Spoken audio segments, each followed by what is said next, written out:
Hello and welcome to my podcast. Do me a favor, subscribe to the John Keim Report wherever you get your podcasts, and you know the drill. Do me a favor and hit that like button, hit that subscribe button. Keep us going here, folks. And if you want to find us here, you can join. You find us at Ampire Media. That's AMPIRE. Always much appreciated. Today, I'm joined by the voice of the Commanders, Bram Weinstein.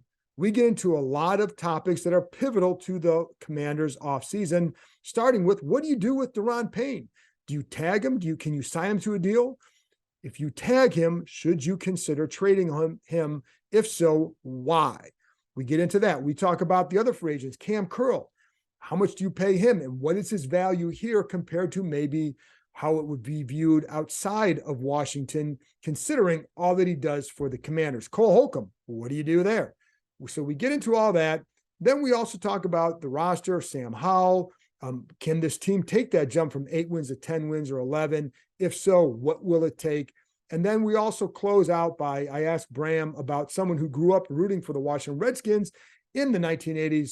It was a kind of a big week this past week because there were multiple anniversaries from Super Bowls, but also the passing of former Washington general manager, the best general manager in the franchise history, Bobby Beathard. So I got some of Bram's thoughts on that because, again, he grew up as a big-time fan of his franchise, and I know what that decade meant to him and to everybody else who was able to follow it. And I know for others who weren't around that you desperately want to see something like that repeated. So anyway, can't promise you that now. It did happen then. Without further ado, here's my conversation with the voice of the Commanders, Bram Weinstein. Bram, we still don't know who the offensive coordinator is. We don't know who the owners are going to be. We won't know that for a little while, but we do know there are some decisions to make on this roster, starting with Daron Payne, the defensive tackle, obviously a free agent. We all know that. What do you do with Daron Payne? I think in any other normal offseason, I think you re-sign him to a long-term deal, assuming that he wants to re-sign here and they're willing to not try to reset a market and try to be Aaron Donald or something like that. So without knowing what their goals are, it's hard to really totally answer it, but this is also not a normal offseason. And I think the big question that we've been asking you and I when we talk, and really everybody who's around it, what are you authorized to do? Right. And this has nothing to do with filling out the roster and attacking a draft and going after free agents to, fortify position groups. This is the big money deals. And Daron Payne is issue 1 right now because even if they wanted to give him a deal like they gave to John Allen, can they? And Ron Rivera has now officially said he's had his meetings with ownership. Right. So what does that mean? I don't know.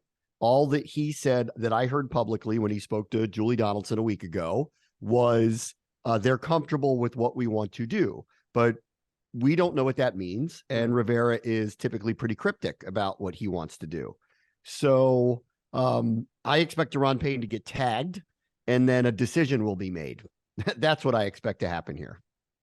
And with that decision, and you're right, like I keep hearing business as usual. But I don't know what that means. I also know that they absolutely want to sign Payne. They like to resign him.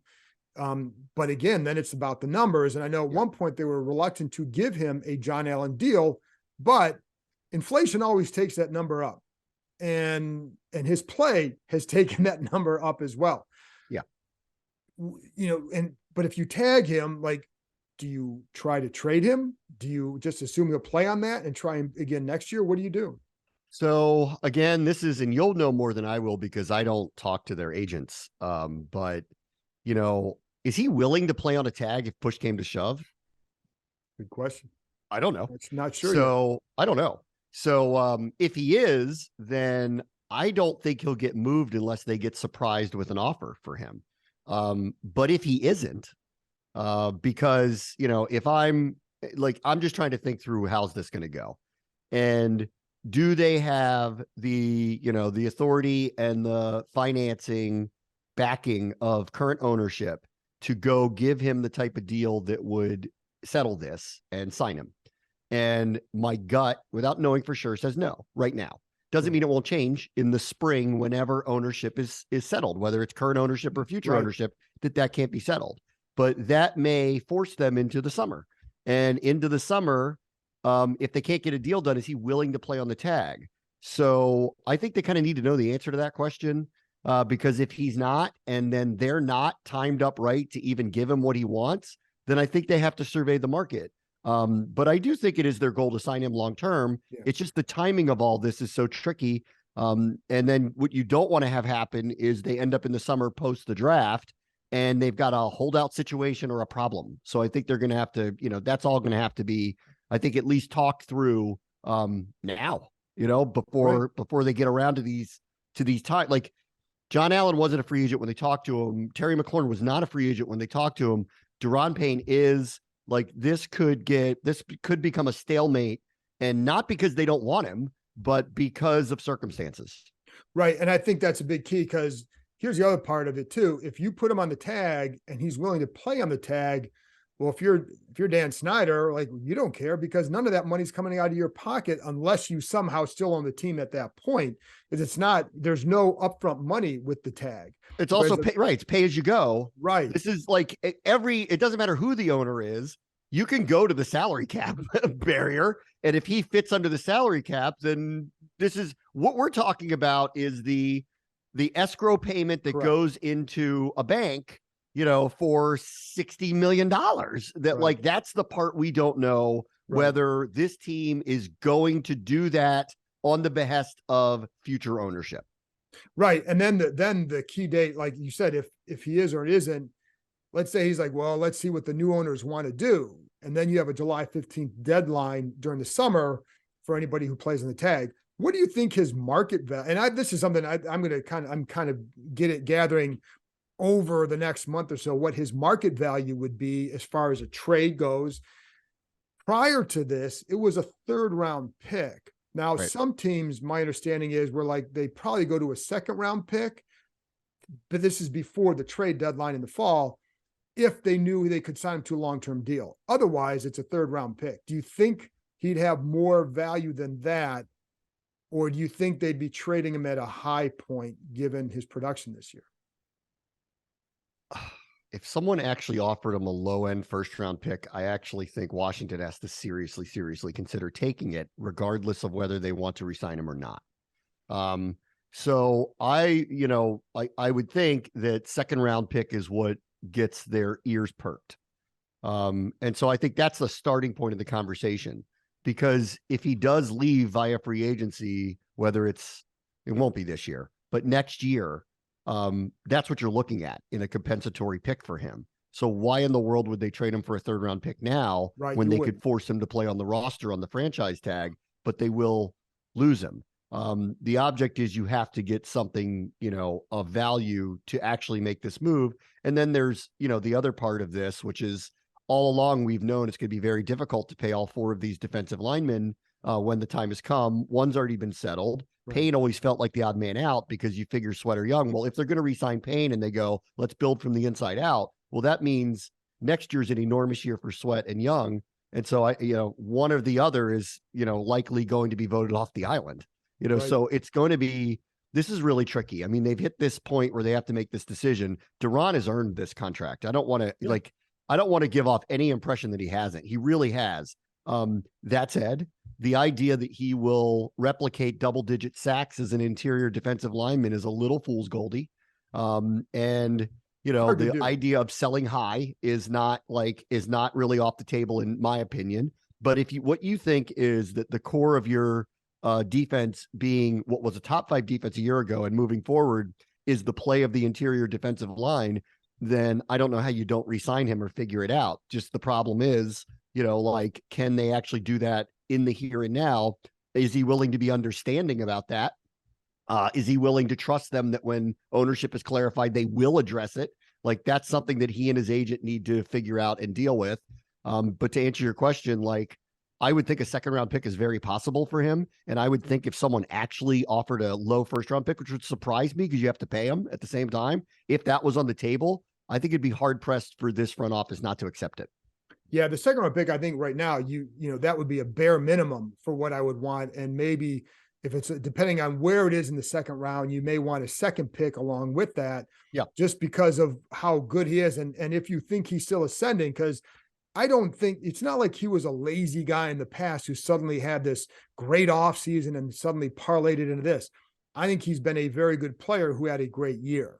No doubt. And you know what I mean? So I don't feel like this is well, I think you're right. The 11.5 sacks is very hard to duplicate from an interior guy. And the sack numbers are always a little bit, then it's somewhat you can have a great year and not get, maybe he only have 7 sacks, but you have a great year. That's right.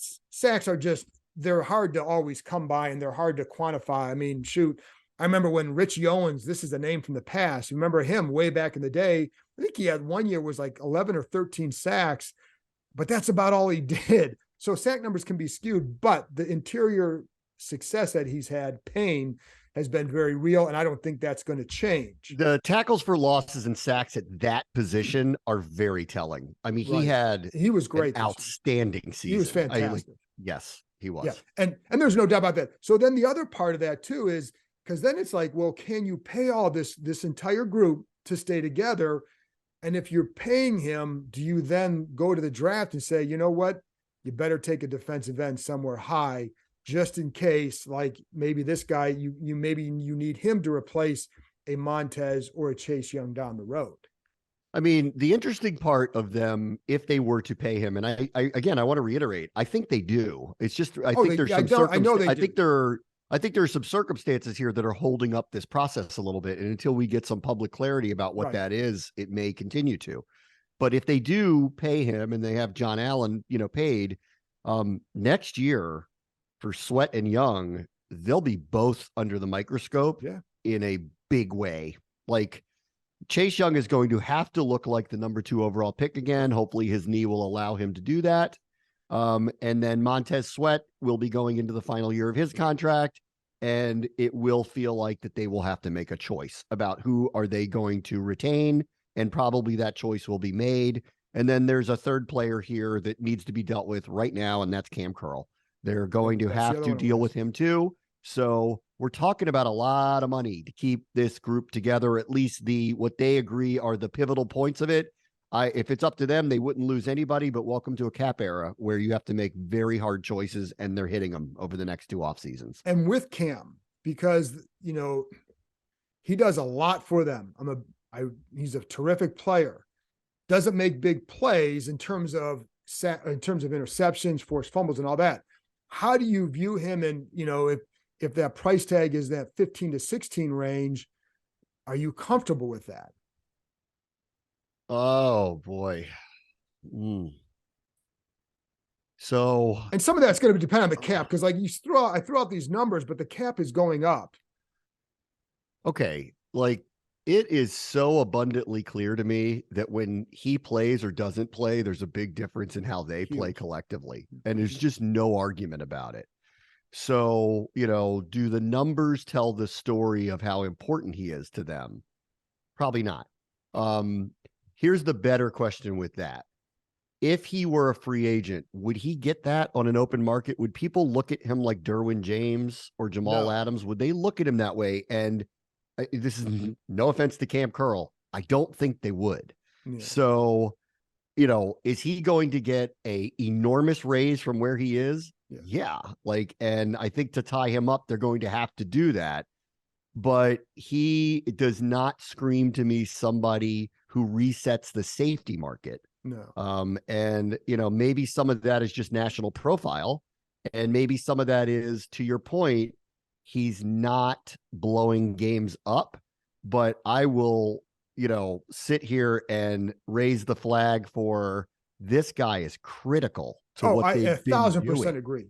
Yeah. So what is he worth on the open market is where they're going to have to, I think, figure out what that is. And I do think he's the perfect example of someone I'd like to see them get ahead of. Otherwise, they're going to be franchising him, and then they are going to be in that conversation with him. So, I think this one's even trickier than Payne, frankly. Payne earned himself a, top 5 to 10 defensive tackle contract. The question is whether Washington's going to give it to him. Cam Curl might be, a top 5 safety, You know, he certainly plays multiple roles for them and really, really well. But what's the price point on that if he's not perceived outside of here like Derwin James or Jamal Adams? I don't know. And I think the hard part with the curl is the cost of replacing him because of all that he does. It's not as simple as like, oh, you're replacing a safety. You're replacing a safety who can play, who can cover tight ends and backs. You have to replace safety who can drop down and play that Buffalo nickel hybrid safety linebacker role that is so crucial to what they want to do. So, when you talk to coaches here, they're like, this guy knows at least 4, 5, 6 different positions because of what he can do. So you're replacing that in some ways. And this might be, I don't know if there's a good comparison. He's almost like an Alex Smith is on their defense, right? That kind of a game manager quarterback who is so crucial to what they do and knows how to play, knows how to get guys in spots. And Derek Forrest is a better player when Cam Curl is out there. Oh, so, that's an underrated part of this whole thing. Derek Forrest's ascension really started when Cam Curl was playing next to him. Yeah, no, and that's a big part. So I think it's going to be an interesting one.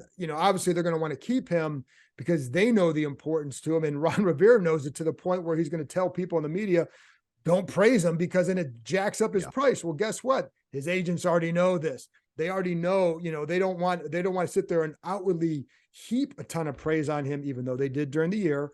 And maybe drive up that price. But again, they're not, his agents aren't fools. They know his value here. He's a really tricky one, but I mean, I do think that it benefits both sides to get something done now. Cam is a 7th round pick, which means he's not making any real money right now. So they can rip that up and give him a nice signing bonus and change all of that and make him happy and keep him here long-term.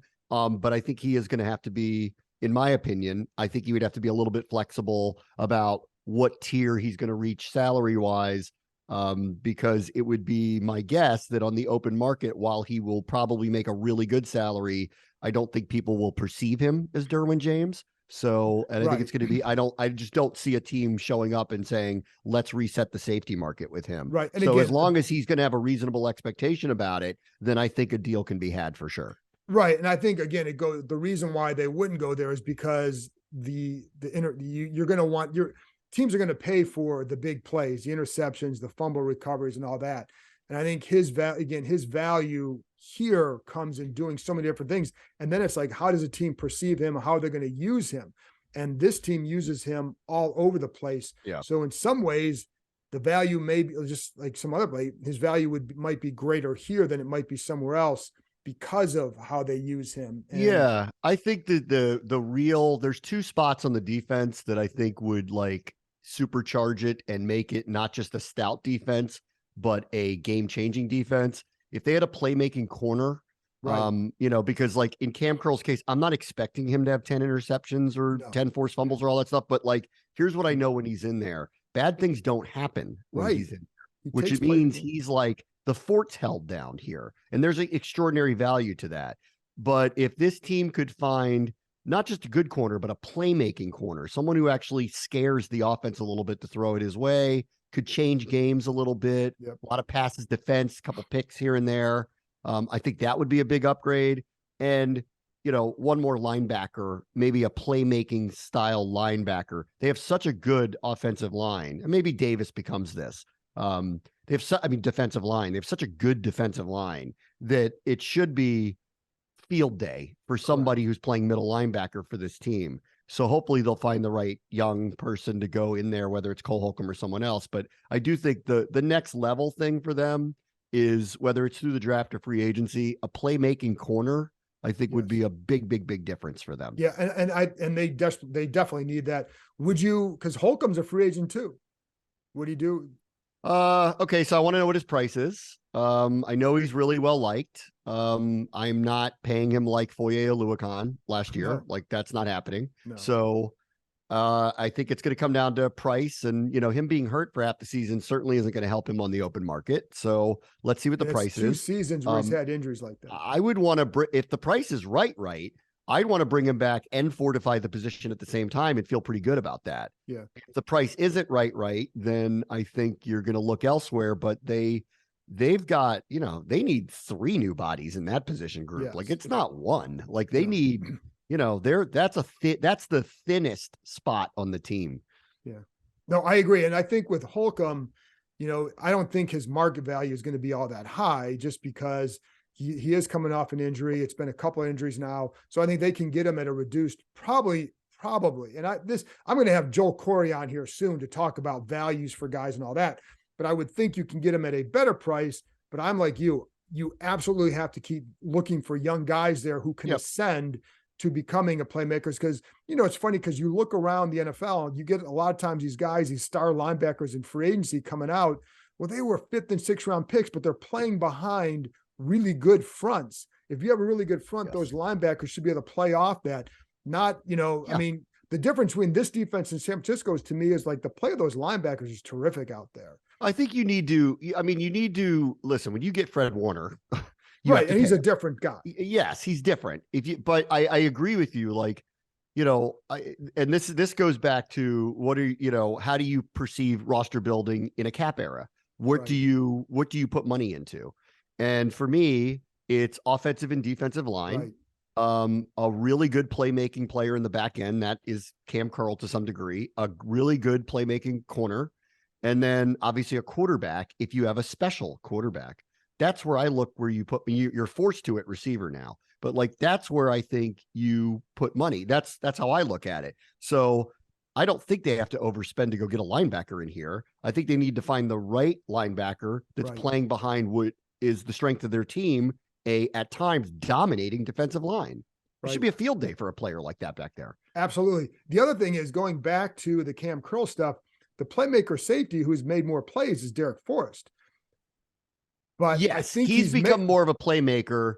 To your point, I think you insinuated this earlier. There's still a ways to go for him to be a consistent player on the back end. Right. That's my opinion of it. I think he had an incredible second year. I think he validated the reason of getting rid of allowing Landon Collins to leave, that like they didn't need him. They've got a much cheaper version, and a guy who is a big hitter, which I love about him, is, has a lot of speed, really good kid. There's a lot of parts about him that I really, really like.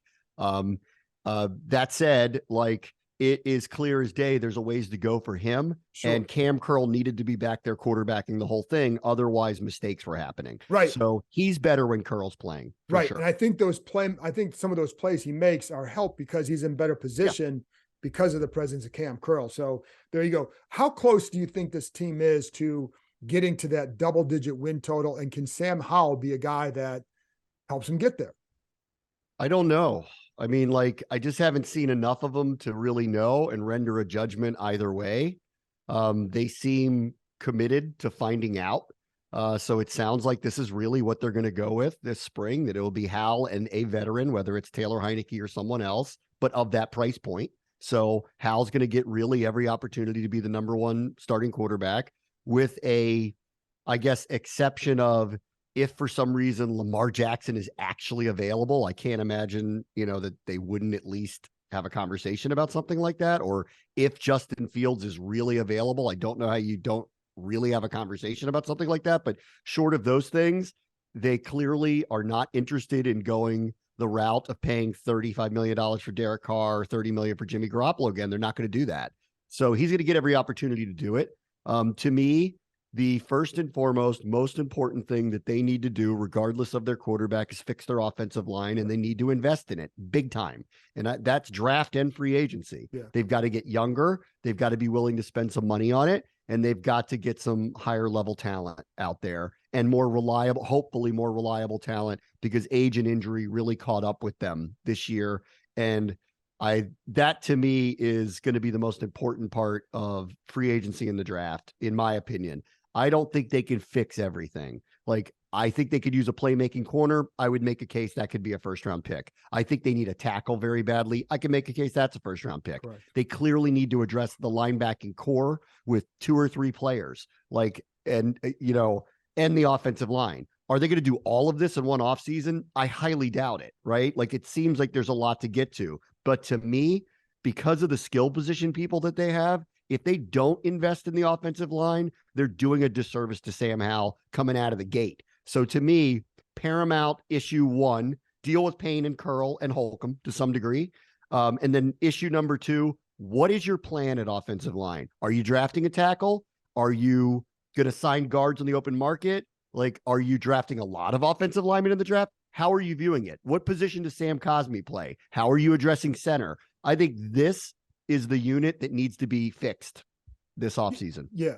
Yeah. And that's where, and, regardless of who comes in at the OC position, it's the number one thing is fixing that group, because if you don't get at athleticism at guard, was something you had talked about a lot last offseason.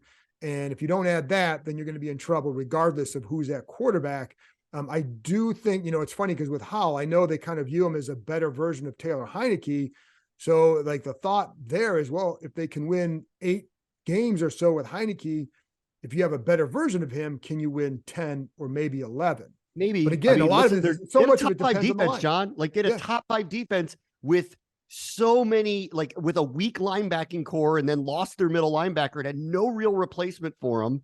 And, the guy who was supposed to be their top corner was traded midseason, and they were really thin there, and they had a top 5 defense. Like it's there for them if they fortify a couple of things, but they've got to fix the offensive line. They have to. Yeah. And, again, on Howell, and it's such a small, too small select amount of plays to go off of, but his accuracy in that one game that he played was really striking to me. Yeah. Like it was okay. Like if this is what it's going to be on the regular, then we got something here that maybe we can grow with him. Well, you know what also, and it's funny because when I talked to players about him, they liked the accuracy. They liked how he can feather the ball and some touch throws. But I think what they also like is he has a little bit of moxie to him, but that the interception in that game did not cripple him. And we saw, like when Kirk Cousins was here, if he threw an interception when he was early on, he would have a hard time recovering. They liked how he bounced back from that interception in the Dallas game. So again, very small sample size, and that game will be over. By the time we get to mid-July, that game will have been dissected like it's the Super Bowl because of what it may mean or not. Yeah. But it's going to be over-analyzed. Eventually, we're going to have a podcast on, and we're going to go over Howell's 11th completion today for 20 minutes. So that might be where we get to at this point in the offseason. At least I'm not going to be watching every Indianapolis Colts game from a year ago, which I had to do last offseason. What a big swing and a miss there. So this is the last thing I want to get to is we're taping this on a Thursday. This is going to air on Sunday night, Monday, whatever. But this has been a kind of a big week if you're a Redskins fan, an emotional week because multiple anniversaries of Super Bowls and then the death of Bobby Beathard. Yep. What do you like for you? How is that swirl of memories for you? I read your piece with Doug Williams. I thought it was great, by the way. I think everybody should read it by the time you hear this, it'll be a few days old. So you have to probably cycle through to find it. But it's going to be back up on the site over the weekend because the Tom Brady news kind of pushed it to the side a little bit. Yeah. So they're running it back out this weekend. Your piece was great. Obviously, you have an interview with Doug. Look, for me as a kid, the 80s are, my childhood. And Doug Williams, that quarter is the Commanders may win another Super Bowl. They'll never win it like that ever again. He had what was 5 touchdowns and 18 plays. Just think about that in a Super Bowl for a minute. I mean, it was as if all karma and magic had decided to descend on behalf of the organization. It's an amazing moment. And then all the, historical context that goes with it and why Doug Williams is legendary because of being a first. Shouldn't have been a first, but was because it was a different time. I do think it's really neat, that here we are. It took 35 years to get 2 black quarterbacks to play one another, which I think is odd that it took that long for that to happen. But I think it's the first of many, obviously perceptions have changed. So that's all really cool. Reliving the 80s for me will never get old. It is the time when this team was at its best. It was a glory era. Everything about it, was positive. Joe Gibbs was positive. The players were positive. Jack Kent Cooke was perceived as positive. Bobby Beathard was very positive. And he is by far, bar none, not close, best GM in Washington sports history. Yeah.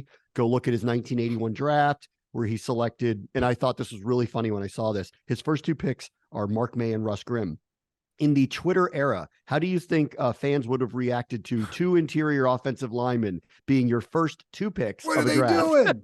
What are they doing? What do you do? They would have gone, crazy. Meantime, one's in the Hall of Fame and one could be, and we're the basis and the, the starting point of the Hogs. And oh, by the way, Joe Jacoby was picked in the same draft as an undrafted free agent. Dexter Manley was selected. His draft picks were hits. Art Monk's in the Hall of Fame. Darrell Green's in the Hall of Fame. Manley would be if he didn't have personal problems, that derailed a lot of his career. He was clearly one of the best in the business. We were very lucky to have him. And then, of course, he hired Joe Gibbs.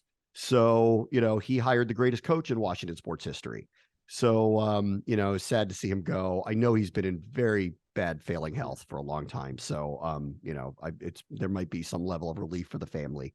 But he was, obviously, I didn't know him very well, and I only met him a couple times. And this is obviously after he had his run in Washington, but he seemed like, and everyone is writing this today, such a genuinely nice guy. The people got along with him, liked him, and clearly he had an acumen to spot talent like few ever did. Yeah, he did. And creatively too, because it's not like they had a lot of first round picks during that era. I think it was two, and it was Darrell Green and Art Monk were the 2 first round picks. Yep. So, it was pretty good. And speaking of the Twitter era, imagine if Gibbs, a guy not a lot of people knew a ton about, starts 0-5. Yeah. I mean, Joe Gibbs, when he was hired, I would liken it this way. There was a little bit of Nick Sirianni. Like, who? Yeah. Who's that? Like, what are you talking about? And, obviously he's turned out to be, one of the 2, 3, 4, 5 greatest coaches in NFL history, certainly the greatest ones to ever come through here. And, it's funny, like I was thinking about the Super Bowl this week with Bobby Beathard, because Nick Sirianni's second year into the Super Bowl. And I remember when he was hired and everybody was like, who in the world? Like, where'd they even find that guy? And granted, and, maybe Howie Roseman is a modern day Bobby Beathard. He's got quite an eye for talent up there in Philadelphia. And, it's funny because with Gibbs, and this is the last thing, but like with Gibbs, it's funny because what you hear from people who work for the Gibbs organization now is what you heard during the 80s with this team as well, which is, why would you ever want to leave here? Love working for this guy, love working here. And I think that's what this organization needs to get back to, where you actually hear people over and over saying that all the time. And that was true then. And it was, it's true for Gibbs now. And it's always, you get the right people, you treat them right, and they want to stay. And that's what I think kind of highlighted that period for this franchise. Yeah, there was really, but winning cures a lot of things, and they won a lot, and everything's feel good when you're winning. Yes. And there's a lot, there's a larger conversation. We could do it another time about the Eagles, like having done what they've done feels actually very 80s Redskins to me, where they had the same coach, but like 3 different starting quarterbacks. None of them are in the Hall of Fame. They ended up going to 4 Super Bowls. They won 3 of them. I mean, that's as unprecedented a run as anybody has ever really had. Well, think about what the Eagles are doing right now. Like, they keep rebooting. They've been to 3 Super Bowls with 3 different coaches and 3 different quarterbacks, 2 of which are definitively not going to be in the Hall of Fame. And one of them, who Jalen Hurts, is going to have a really good career to get there. Like, just think about that for a second. Like, how they've done that is worth a discussion for sure. It is. And I talked about that with Dan Graziano, which on the podcast that ran Friday, just a little bit about that, because it is impressive. But this group, Bram, going back to your earlier conversation, it's that offense started with the offensive line. Yes. And so like, that is the key. Like, Hurts's development was crucial and getting other playmakers, but everything started with that offensive line and allowed them to build out from there. Yes. So, and that to me is why paramount issue number 1 for Ron Rivera moving forward is to do his best to do as much as he can to fix the offensive line and give Sam Howell and this collection of skill position players a chance to show what they can really do. And we'll end on that one. Bram, thank you very much. Yep.